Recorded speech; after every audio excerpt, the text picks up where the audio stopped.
Oke, assalamualaikum warahmatullahi wabarakatuh. Kembali lagi bersama saya di channel Murai Baturing PGM.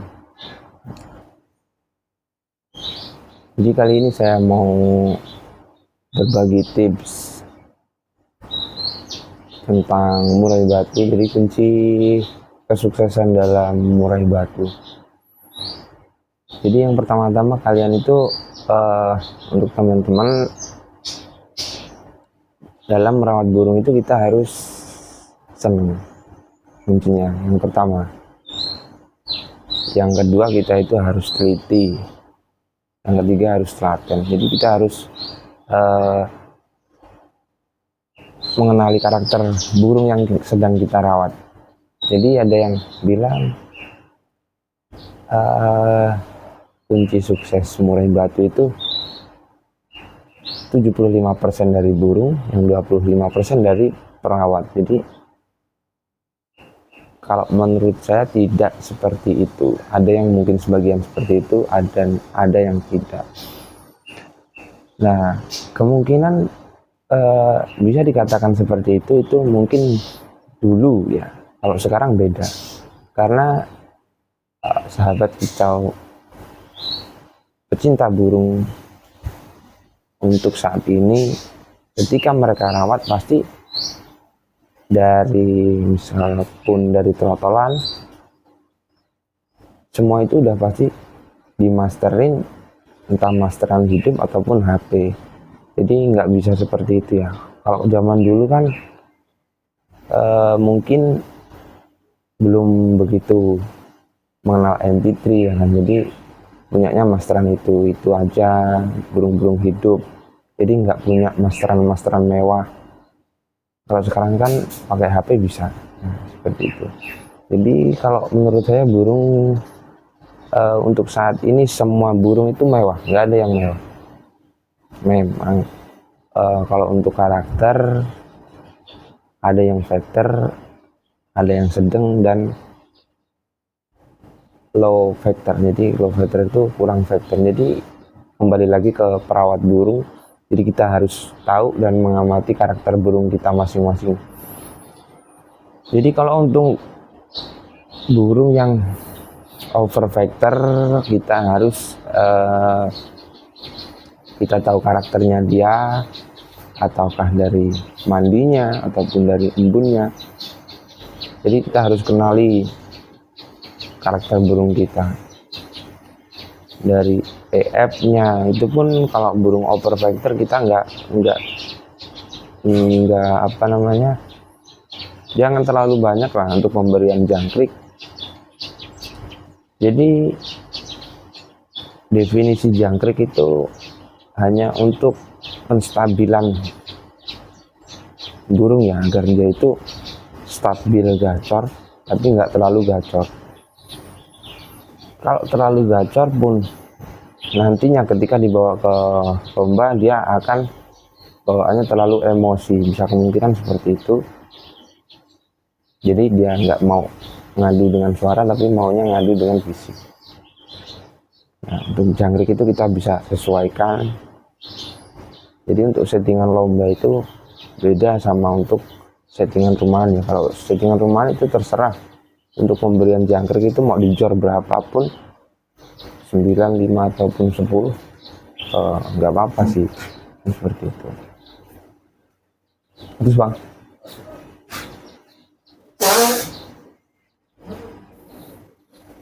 jadi untuk pemberian jangkrik seperti itu ya teman-teman. Kita sesuaikan, jadi untuk penstabilan birahinya dia itu dari EF seperti itu. Kita kuncinya di jangkrik. Kita jangan terlalu jor, kita harus tahu karakter burung kita. Itu untuk burung yang over factor. Over factor itu nggak bisa banyak-banyak, bisa 3, bisa 5. Ada yang 5 itu nggak berhenti meskipun dia nggak mau bongkar isian, tapi gacornya minta ampun, ada seperti itu. Nah untuk yang standar itu ya sama lah.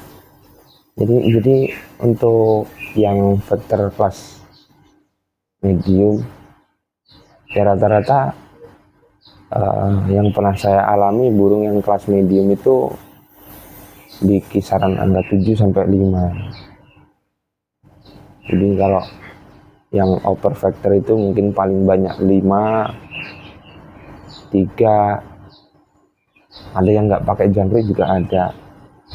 Jadi kita sesuaikan. Yang untuk kelas medium minimal ya 5, ada yang 7, kadang ya sampai 9. 9 itu udah angka yang paling tinggi ya teman-teman, untuk kelas murai batu yang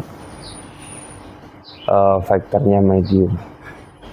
Nah, yang ketiga burung yang nggak begitu faktor, kelas low, yang paling faktornya low. Jadi kadang kan burung emosinya kurang.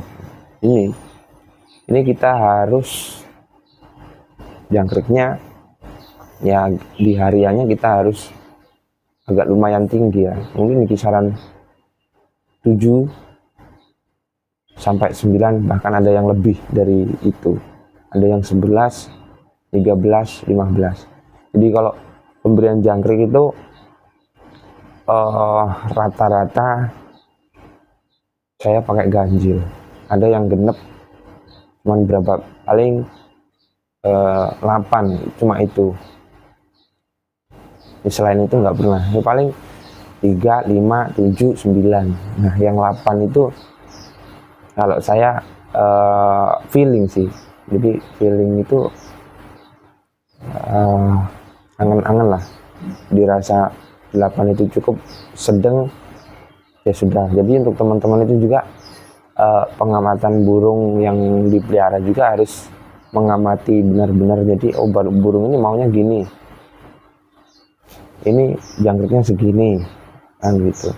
Jadi untuk takarannya kita itu nyari settingan di ketika lomba itu di harian ya.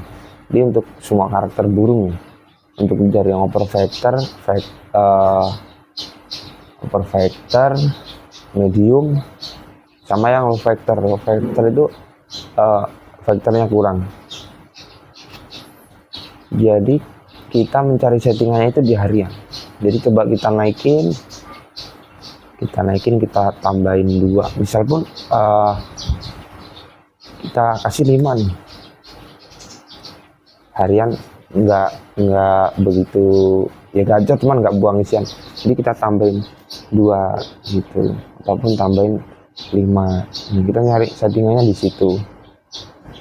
Jadi nah nanti ketika begitu misal pun yang tadinya dikasih 5 nanti di 7 ataupun 9 itu burung itu tiap selalu bongkar materi, dengar suara burung lain langsung bongkar materi, berarti di settingan lombanya di 9. Jadi untuk pengalaman saya seperti itu. Jadi untuk di harian saya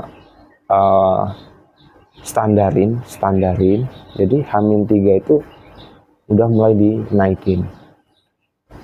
Jadi untuk settingan saya rata-rata seperti itu. Ya kemungkinan ada yang jadi di harian sama lomba itu sama, ada yang seperti itu.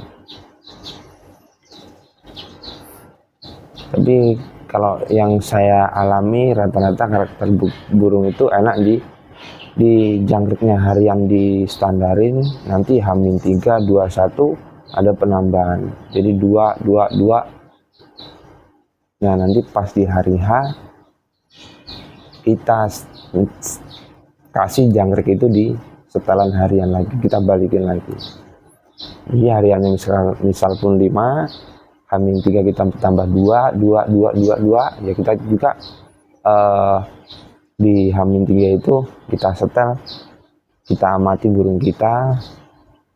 Jadi misal pun tambahin 2 kurang, nanti tambahin H-3 tambah 2, H-2 tambah 2 lagi, H-1-nya tambah 2 lagi. Jadi total 3 hari itu naik jangkrik 6 sampai H-1 begitu.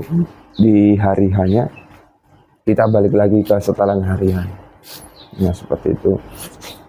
Nah dan untuk penambahan yang lain misalkan kroto, kalau kroto itu saya nggak pakai harian ya, ada burung saya itu yang dulu yang hariannya pakai kroto, cuman dia nggak begitu stabil pakai jangkrik. Jadi hariannya maunya dia pakai kroto terus. Kalau pakai jangkrik itu terlalu panas. Jadi untuk kroto teman-teman bisa lah kasih di seminggu 2 kali ataupun 3 kali. Nah, kita lihat karakternya burung kita setelah diberikan kroto itu efeknya seperti apa, ataukah dia bongkar-bongkar materi, ataukah dia biasa saja. Jadi kita nggak kasih kroto sama kasih kroto nggak ada bedanya. Nah, untuk di kroto jadi seperti itu yang jadi kita amatin. Untuk porsi juga jangan terlalu berlebih. Jadi pesan saya untuk teman-teman untuk mencari settingan burung itu jangan terlalu berlebih. Nah, seperti itu. Jadi kita sesuaikan untuk kroto. Nah, yang sekarang terus selanjutnya untuk ulet Hongkong, pemberian ulet Hongkong. Jadi ulet Hongkong itu kalau menurut saya lebih baik kita main di H-3 ataupun pas di hari H waktu kita bawa ke lapangan. Jadi untuk pemberian ulet Hongkong itu ada yang pakai di hariannya dikasih. Jadi misal pun kasih jangkrik 5, Hongkongnya 1 gitu. Jadi kita otak-atik kroto, jangkrik, Hongkong itu kita harus otak-atik teman-teman. Terutama untuk pemberian Hongkong ini untuk burung-burung yang low factor. Jadi burungnya, enaknya ngomong burung itu kurang factor, telat panas gitu. Jadi harus lama dulu ketemu burung baru dia mau bunyi gacor, mau bongkar isian. Jadi seperti itu. Jadi ulet Hongkong itu doping alami yang instan kalau menurut saya. Jadi itu pun juga jangan terlalu berlebihan. Kita harus pakai takaran lah, jadi jangan terlalu banyak. Saya paling banyak itu Hongkong 11 ekor itu pas sampai lapangan. Jadi burung itu benar-benar yang punya saya itu burung yang benar-benar telat panas sebenarnya. Jadi memang karakternya seperti itu. Jadi mintanya Hongkong nih. Nah, itu dari pembahasan yang kita bahas tadi itu kan jangkrik, kroto, dan yang terakhir Hongkong, ulet Hongkong. Ya pokoknya pesan saya dari teman-teman, kita amati, kita otak-atik. Nah, untuk kita ngotak-ngatik itu jangan sampai kita pantau itu cuma sehari 2 hari. Jadi setelan kita itu harus konsisten 1 minggu lah minimal kita perhatiin dalam setelan, misal pun 5 terus 1 minggu itu diberikan kroto 2 hari sekali, 3 hari sekali. Nah, kita akan tahu bedanya.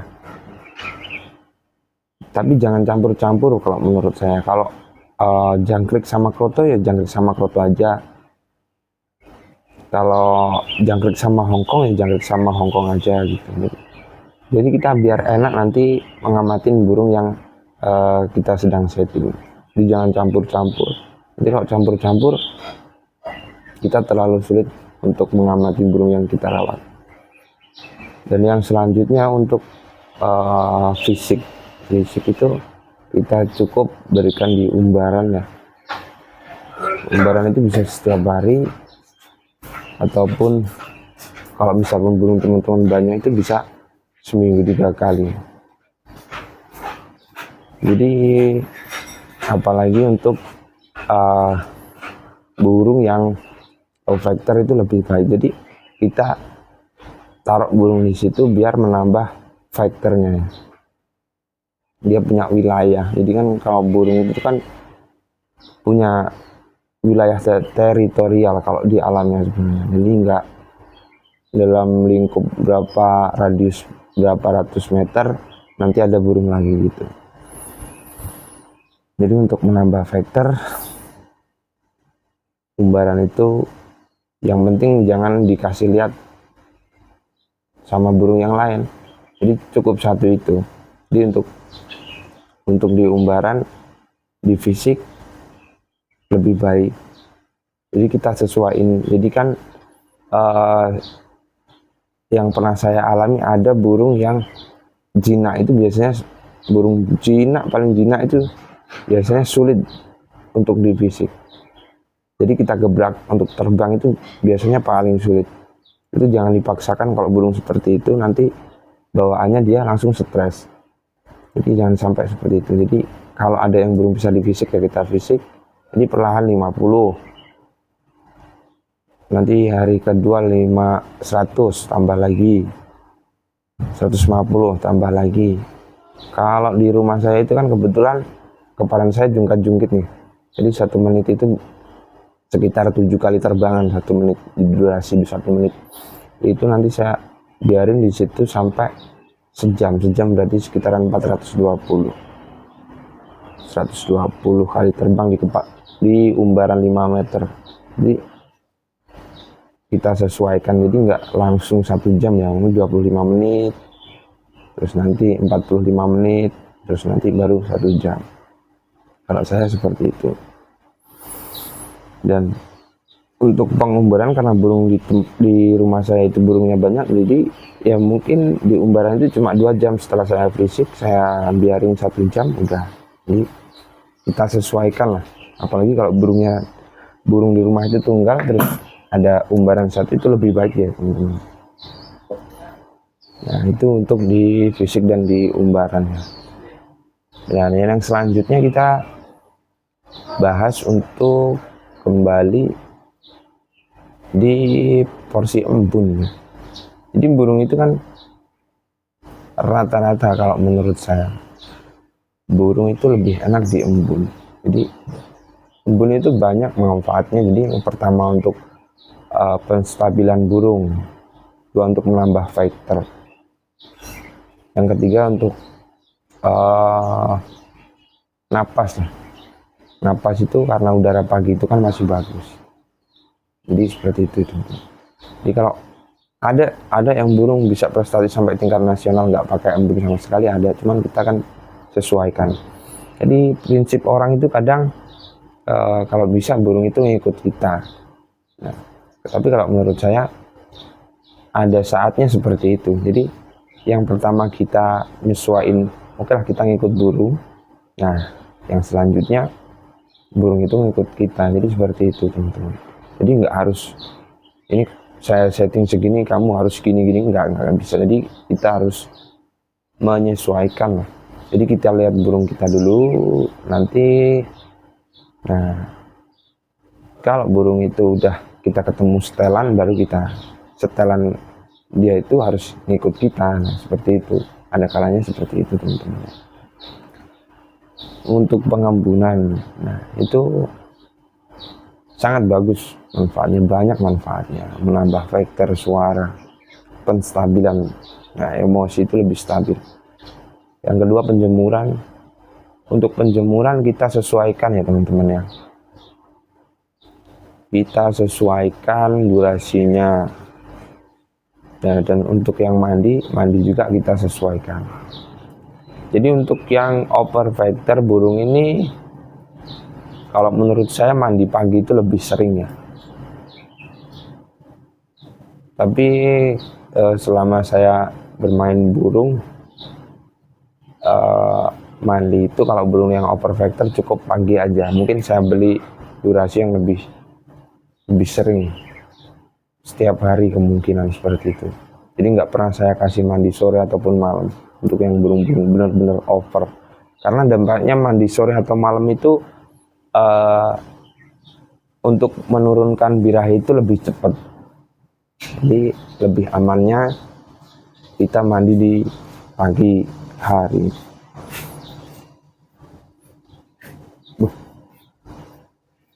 Untuk yang selanjutnya burung yang vector kelas medium ya. Kelas medium itu bisa disesuaikan satu minggu bisa 2 kali sampai 3 kali. Jangan sampai berikan mandi sore ataupun malam. Ya kalau menurut saya low factor juga yang tipikal panas juga sama lah durasi mandinya di kisaran seminggu 2 kali 3 kali ya, kita sesuaikan burung kita, karena tidak semua burung itu sama ya teman-teman ya karakternya. Ada yang burung bener-bener factor nih, burung factor tapi dia nggak bocoran, nah seperti itu, tapi dia nggak ngampar jeruji. Ini seperti itu teman-teman. Ada yang burung yang terlalu over factor ini yang ngeruji terus, jadi full dia selalu nampar.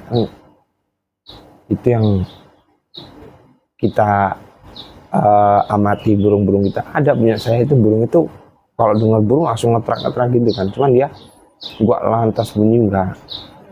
Jadi burung itu karakternya enak, jadi hariannya dikasih 7, nanti di hari H-3 kita bom sampai 15 jangkrik. Pokoknya hari min 3, hari H-3, min 2, min 1 kita bom, di hari hanya kita berikan jangkrik 7, Hongkong 3. Nah itu burung factor tapi malah ketemu setelahnya pakai Hongkong ya, karena itu tadi burung itu galak, begitu buka kerodong langsung ngetrak-ngetrak bunyi kan gitu, tutup kerodong juga bunyi dia kan. Jadi kita harus teliti sama burung yang kita rawat.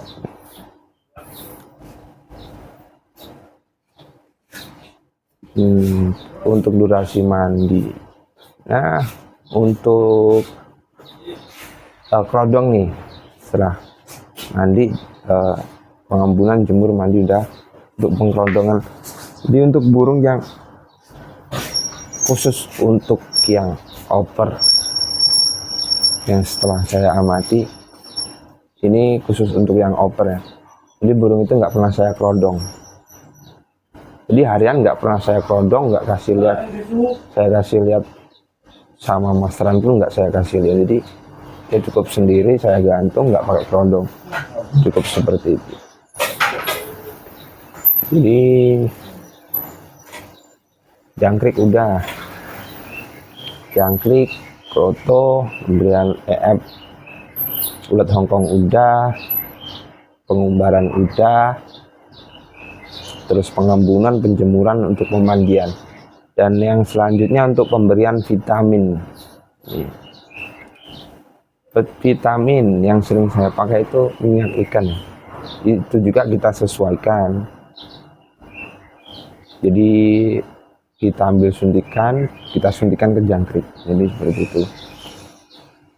Cukup diberikan 2 ekor ataupun 3 ekor, itu pun kita nggak setiap hari berikan, ya hampir sama seperti kroto lah. Jadi 1 minggu 2 kali, 2-3 kali itu cukup.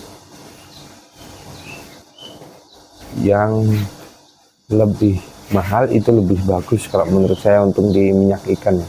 Tapi kalau yang 25.000 ya nggak harus mahal sih, tapi ya kalau menurut saya yang lebih mahal ya lebih bagus gitu.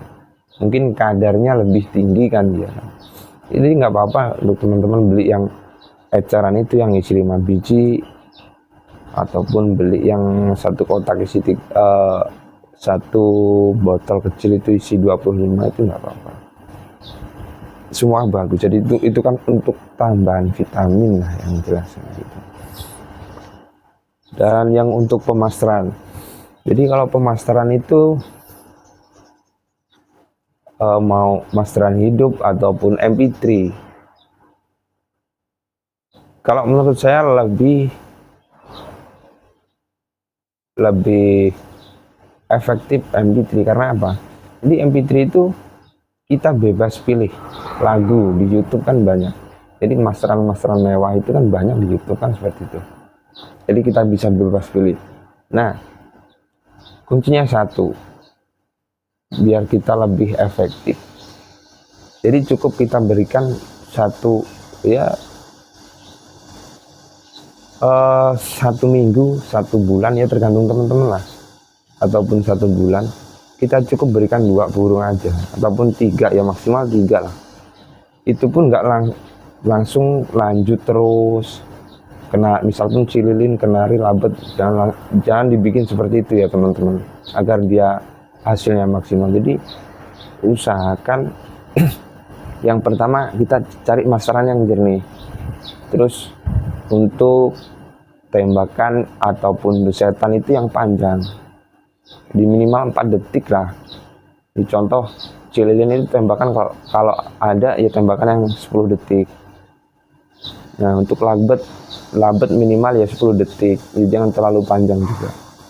Nah setelah itu kita berikan jeda, ya kita sesuaikan lah, jeda itu bisa 5 menit, kan ada yang kita bisa pilih jeda itu terapi air. Nah kita bisa berikan jeda itu pakai terapi air 5 menit ataupun 10 menit. Jadi contoh yang pertama cililin, nanti jeda cililin itu 10 detik, ataupun kita bikin yang tembakan 10 detik itu sampai durasi 5 menit nih. Setelah itu nanti jeda 5 menit lagi, nanti ganti kenari yang tembakan 10 detik itu kita bikin durasi 5 menit. Ya kita bikin sama juga nggak apa-apa ya, tergantung selera teman-teman ya. Nanti jeda terapi air itu 5 menit lagi, nanti ganti labet. Nah seperti itu teman-teman. Kunci dari MP3 agar hasilnya maksimal, kita harus berikan jeda. Dan kalau untuk volume saya rasa nggak ngaruh ya, cuman banyak orang yang lebih enak kalau untuk MP3 itu kecil. Nah logikanya gini, burung yang asli itu kan suaranya kenceng, kalau kita pakai MP3 itu dia hampir sama lah, apalagi pakai HP Nokia yang kecil itu. Kalau menurut saya ya hampir sama vokalnya burung yang asli sama di MP3. Cuman untuk yang musik box itu lebih kencang. Jadi bebas untuk teman-teman di MP3 itu bisa pakai musik box, bisa pakai HP, bebas. Yang jelas jangan kita door 1 hari 1 malam. Ya sama seperti burung aslinya ya. Burung aslinya itu kan kadang rata-rata bunyinya siang dan ada yang malam. Ya kalau kita mau kasih masteran malam ya nggak apa-apa, kalau mau siang ya itu lebih bagus. Jadi seperti itu untuk pemasteran.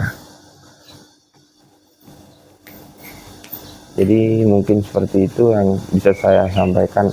Kalau ada pertanyaan silakan tulis di kolom komentar. Kalau ada masukan silakan tulis di kolom komentar, kritik. Mungkin itu pengalaman saya yang bisa saya bagi sama teman-teman. Mudah-mudahan bisa bermanfaat untuk teman-teman, karena saya itu paling senang pengalaman saya bagikan biar bermanfaat untuk teman-teman.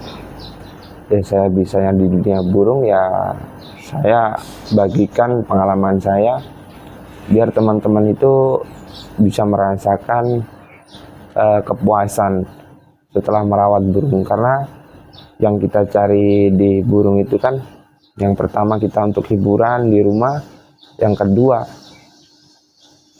ketika yang kita rawat harian burung itu mau jalan di lapangan dan masuk nominasi.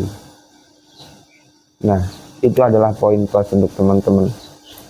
Itu adalah kepuasan tersendiri lah, bonus kalau menurut saya. Jadi jangan terlalu berharap banyak-banyak. Kalau menurut saya jangan terlalu berlebihan. Nah kita ngalir aja, jadi kita konsisten. Kuncinya di burung itu kan konsisten. Jadi nggak ada orang itu pinter di dunia burung, nggak ada. Kuncinya yaitu tadi kita telaten, teliti, kita telaten rawat burung, kita teliti karakter burung. Nah, seperti itu. Kuncinya di situ. Jadi bagaimana kita bisa mengondisikan burung di harian sampai kita bawa ke lomba bisa jalan itu hadiah yang sangat sangat luar biasa kalau menurut saya. Bukan masalah nominal hadiahnya ya, kalau menurut saya sebuah kepuasan tersendiri lah. Jadi senang bawaannya. Jadi kan burung ini bisa kita buat hiburan di rumah, kita bisa bawa lomba, jalan dan masuk nominasi. Itu udah kepuasan yang sangat luar biasa lah. Jadi kemungkinan kan ya nggak kemungkinan ya, teman-teman merawat burung kan banyak teman kalau kita bawa keluarnya. Kalau kita taruh di rumah aja untuk rumahan ya nggak ada teman itu tadi. Apalagi udah naik ke tingkat latpres ya, minimal kan latpres terus nanti cup seperti itu ya. Mudah-mudahan bisa bermanfaat pengalaman saya. Jangan lupa like, komen, dan subscribe ya teman-teman. Oke, assalamualaikum warahmatullahi wabarakatuh.